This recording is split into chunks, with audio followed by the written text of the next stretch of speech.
તરફ જામનગરમાં કોંગ્રેસ નેતાઓએ કાદવ કિચડમાં આળોટી કર્યો વિરોધ। જામનગર મહાનગરપાલિકા વિસ્તારમાં વોર્ડ નંબર 6 માં એરફોર્સ ગેટ વિસ્તારમાં ડિફેન્સ કોલોની બાલાજી પાર્ક જેવા વિસ્તારમાં ભૂગર્ભ ગટરના કામ માટે રસ્તાઓ ખોદી નાખ્યા।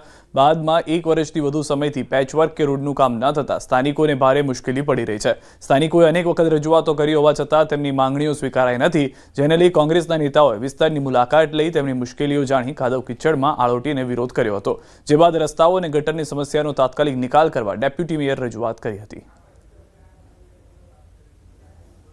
વારંવાર જામનગરની સમસ્યાઓને લઈને આવેદન, ધરણા, આંદોલન કર્યા છે, પણ આ લોકો ખરેખર તેઓ તો કુંભકર્ણની નિંદ્રામાં સૂતેલા અને નશામાં છે સત્તાની। સ્થાનિક લોકોના પ્રશ્નોને અવાજ દેવા આવ્યા છે। જો કામ નહીં થાય તો મેયરની સામે પણ ધરણા કરશી અને લોકલ વિસ્તારોમાં બેસી અને પણ ધરણાનો કાર્યક્રમ કરશે।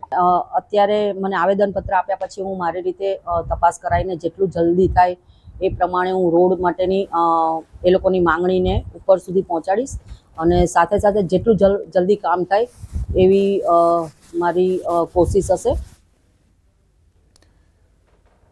તો દ્રશ્યો પણ આપ જોઈ રહ્યા છો, જે રીતે કોંગ્રેસના કાર્યકર્તાઓ પહોંચ્યા હતા અને તેમનું કહેવું છે કે વર્ષ જેટલો સમય થઈ ગયો છતાં કોઈ કાર્યવાહી નથી થઈ।